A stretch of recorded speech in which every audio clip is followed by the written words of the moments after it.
So here's the question I wanted to ask this morning. Have you ever heard or said the following about an agent that you thought was doing really, really well? Like, wow, that agent is a natural. They get it, they make it happen, they're awesome. Have you ever said anything like that and seen an agent like that before? Say yes. Yes. Okay, or, wow, they're so lucky.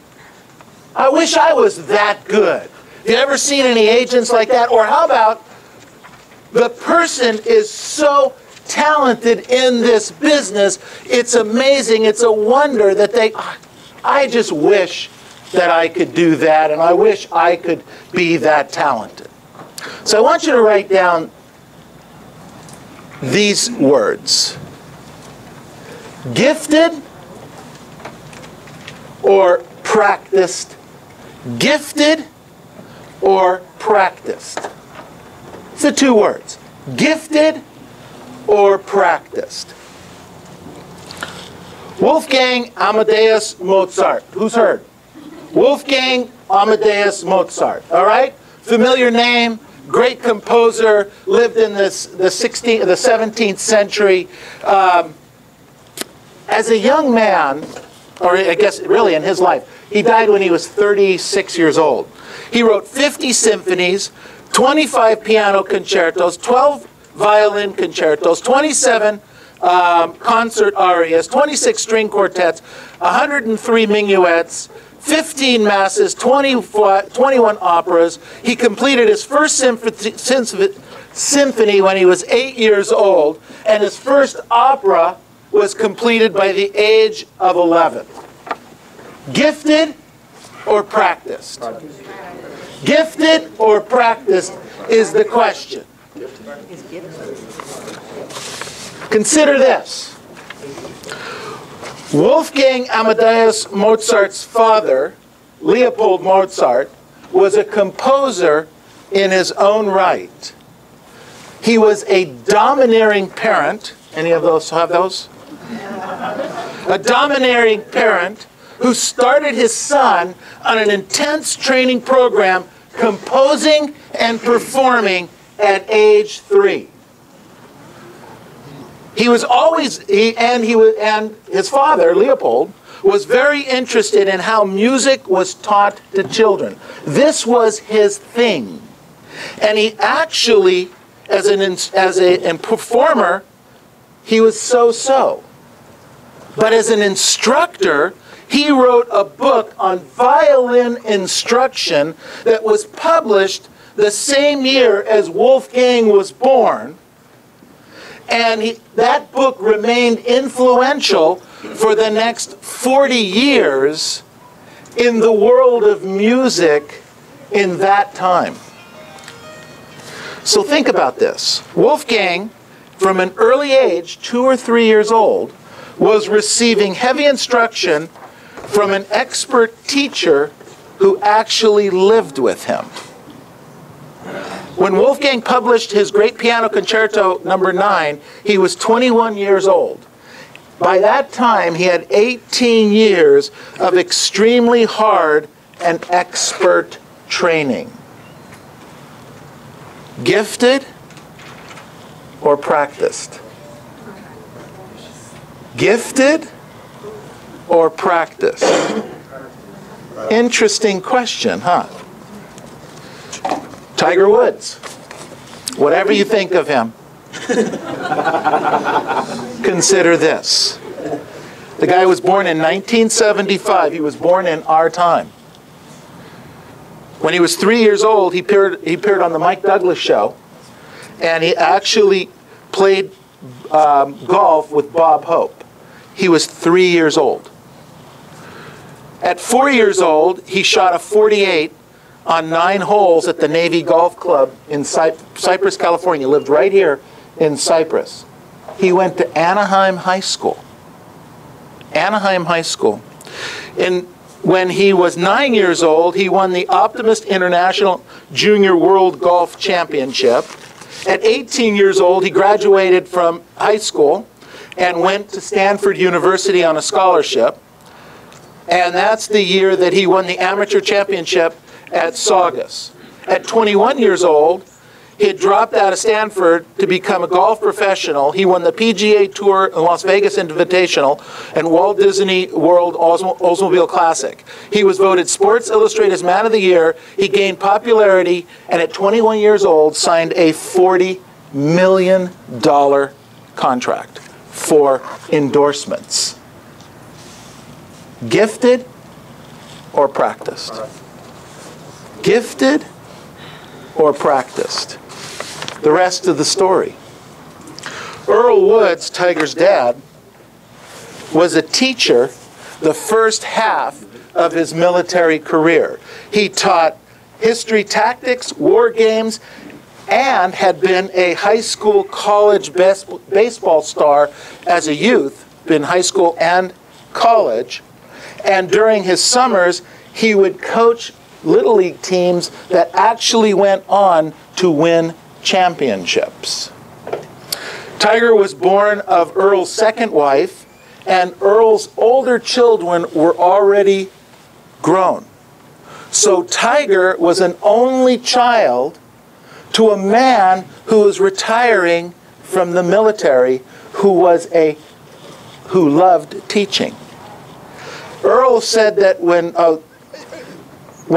Tiger was born, he was primed and ready on the game, and had taken Tiger out and started teaching him and hitting balls with him when he was just old enough to walk. And they talked golf all the time. By the time Tiger was 21 years old, he had 17 years of training and practice from his dad and professional coaches. Practiced or gifted? Practiced or gifted? So there's a few books out. There's some things happening in the world, because this question always comes up with, why are they so much better than them? Why is that person so much more productive than that person? What's going on out there? One of the books was written by Malcolm Gladwell, and the name of the book was Outliners. And another book I was just rereading this weekend was Talent is Overrated, by Jeff Colvin. The basic premises of the book is that you get great with deliberate practice. Write that down. You get great with deliberate practice. Deliberate practice is defined as focused, intense, and goal-oriented. It's about setting objectives to improve every practice and charting the progress. Get feedback from your coaches and then do it again. Like Mozart's dad did with him, if you can only imagine what that house looked like, and what Earl Woods did with Tiger over the 17 or 18 years that he was coaching Tiger.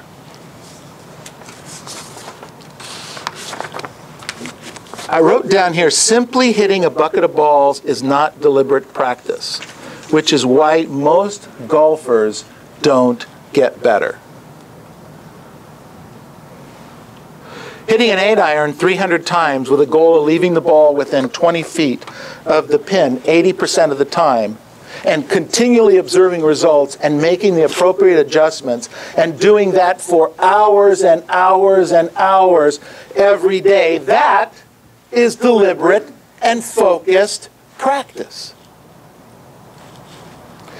I wrote down here, if you shortchange yourself anywhere along the way, you're not going to achieve greatness, and you've left yourself vulnerable to a lifetime of regret.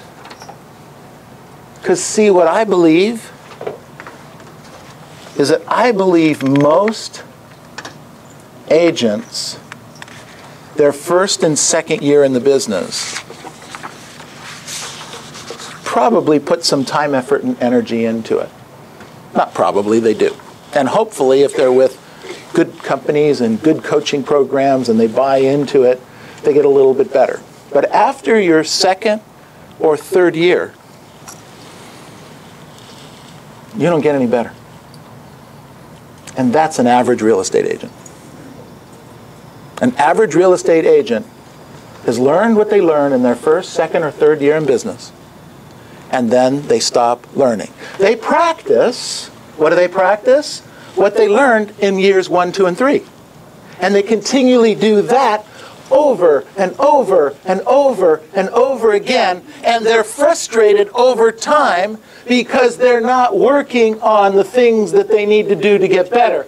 They look at some of the other agents and they go, wow, that agent's terrific. You know, how many of you, let me ask this question, those of you that have been around 8, 10, 15 years, how many of you have been in an office or been with an agent who kind of started at the same place you did at about the same time, and that agent went on to do extraordinarily well? 2, 3, 4, 5 of you? Are they really better than you? No. They're not, are they? The difference is that they stay focused and they're consistent, almost in every single case.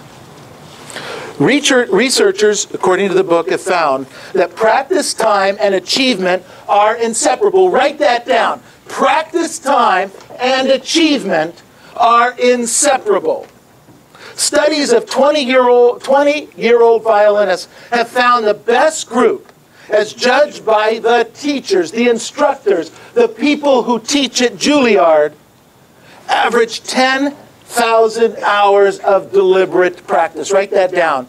The key here seems to be the commonality in all great. We're not talking about okay. We're not talking about kind of okay. We're not talking about average. We're talking about the great is about 10,000 hours of practice.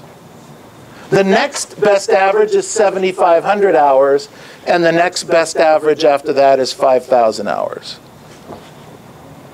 So what's 10,000 hours look like? It's 3 hours a day. 5 days a week is 15 hours of practice a week. Okay? 3 hours a day, 5 days a week is 15 hours. And if you divide that into 15 hours a week into 10,000 hours, you get 650 weeks. 650 segments of that. And you divide the 650 weeks by 52, and that gives you almost 13 years. Now, isn't it interesting that Mozart was practicing until he really became great, amazing, around his 20s. But he'd been practicing since he was how old? 3. Tiger Woods, a phenom, phenomenal. At 21, turns pro, $40 million endorsement contract. They say in his lifetime that he'll earn in excess of $1 billion. In excess of $1 billion. Even after making a couple of mistakes and having some trouble getting back to it, we all are human. You know, I'm not condoning it. I'm not putting it down. It just take it for what it is. Okay? Look at what he did with it. The hours of practice since he was 3 years old. So I wrote down here, so what would you practice? What would you do? What would that look like? So I wrote down, how about the listing presentation? Let's say that you were going to commit 10,000 hours to this.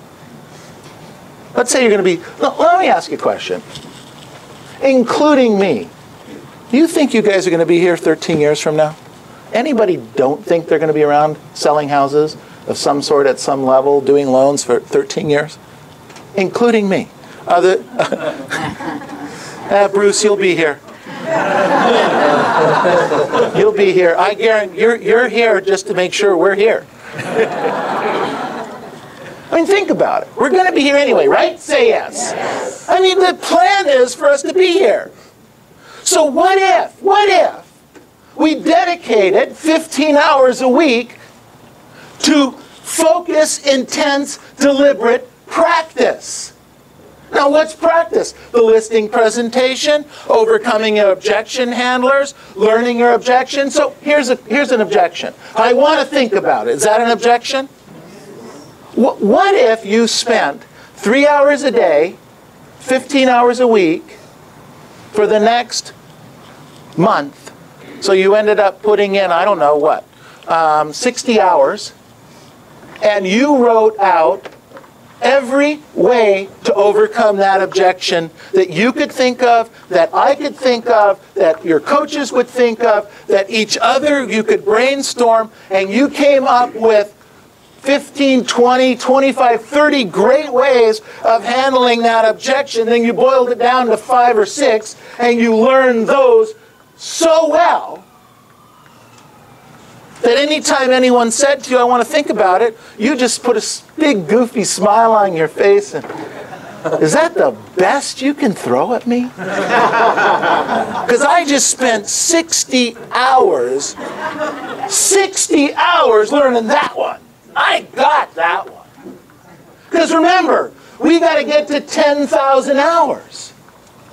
We got all of this time going. We're going to be here anyway. Practice, drill, rehearse.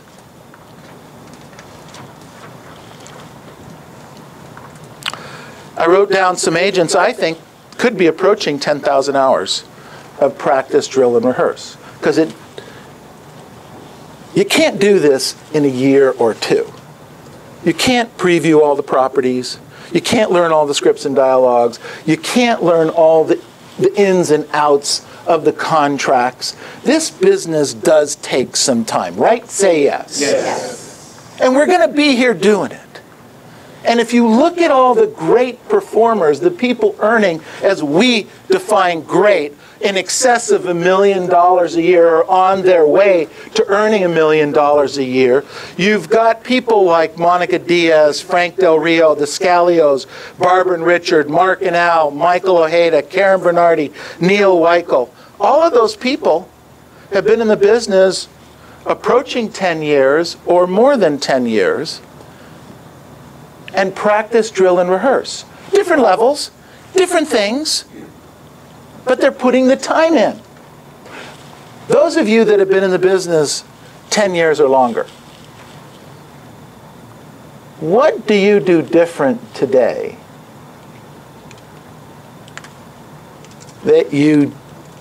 from what you did in the first 2 or 3 years of when you got in the real estate business? What do you really do different? You learn how to write the contracts. When's the last time you read the contract, other than the new changes? When's the last time you read through that contract and knew it? Knew it so well. Maybe if somebody said, well, that's not in the contract, and you said, well, wait a minute. Yes, it is. I just recently read through it. Go through it every quarter. So that you know, when I have conversations with Marilyn knows that contract so well that she can tell you what's in the contract and not what's in the contract. So well. Because that's what she works on day in and day out. She's probably got 10,000 hours on the contract. She can tell you if it's there or not there. Can you? You need to do this. This is your business. This is your livelihood. And that's the difference between what you make and what they make. Practice, drill, rehearse. Previewing property. You just have to do this. Why do these agents know what's available after 10 years? Because they've seen property for 10 or 15 years. Now, they may not have seen, like we want you to see 5 a week, or 5 a day, 25 a week. They may not have done that. But after 10 years, have you seen a decent amount of property if you sell a decent amount of homes, right? Say yes. So you know what's going on in the marketplace. You know what's happening. I cannot teach experience. I could teach you the scripts, I could teach you the dialogues, I could teach you how to say it and what to say, and we can break it down line by line by line by line by line. I can hold you accountable to that, but I can't teach you experience. The only way you can learn experience is by physically going out and seeing the property and not looking at it on the computer. Seeing the picture isn't what it's about.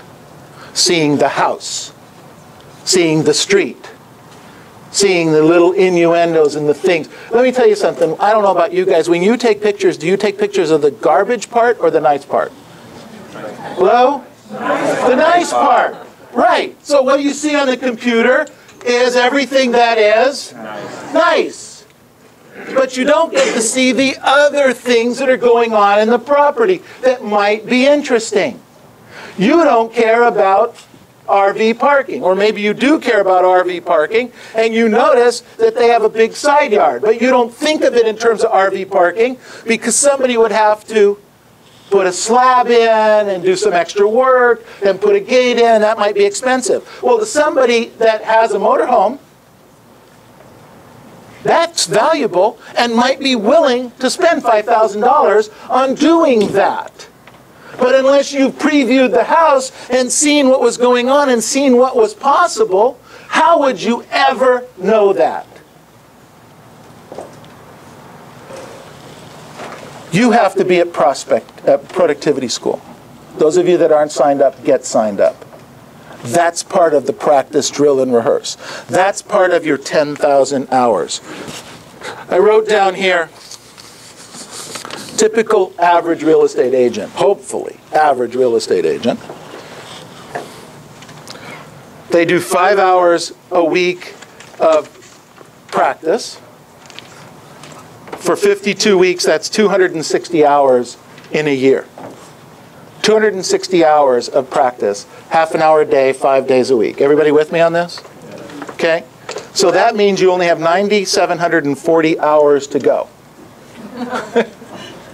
You need to get more focused on this. Great successes are often determined by the smallest details. You have to be ready. When you preview property and an opportunity comes, you're ready. When you're previewing property, so many opportunities come to you just because you're out there previewing property.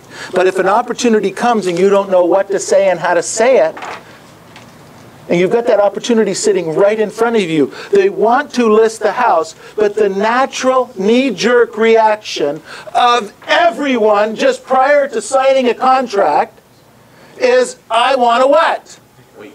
I want to think about it. I want to think about it. If you're not practiced at handling that on a professional level, you're going to lose some of those signatures at that moment. Now, you might not lose a lot of them, but if you lost one a week for 50 weeks, that's 50 listings that you don't have, and if half of those sell is 25 transactions you don't do. How expensive was it for you not learning how to get that signature? Let me ask you guys a question. Has there ever been a time in the recent past that you know you didn't close hard enough for a signature, buyer or seller?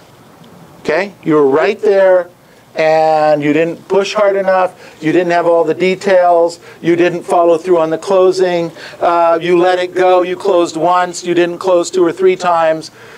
How many times in the recent past did they decide not to list with you at the end result or sell or buy a house from you?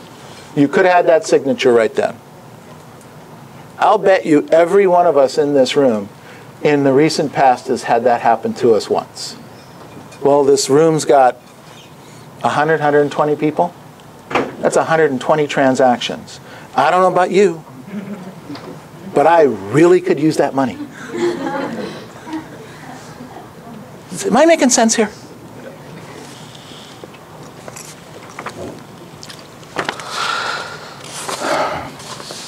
I wrote down here, talent is God-given. Be humble. Fame is man-given. Be thankful. Conceit is self-given. Be careful. Do what has to be done when it has to be done, as well as it has to be done. And remember this thought. When you're not working to improve, your competition is. When you're not working to improve, your competition is.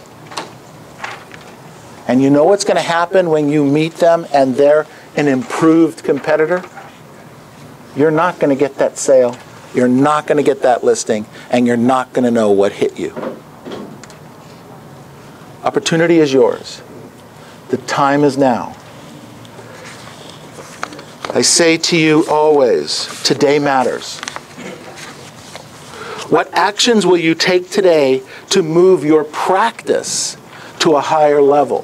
What actions will you take today to commit to trying to do 10,000 hours of practice, to not to just be good, to not to just be average, because I don't know about you, I would hate to be considered average in this business. Any of you like to be called average? Hate it, right? And yet, if you don't do anything about it today, you are just as average as anyone else. Now let's go out today and work today on being a better you. Thank you very much.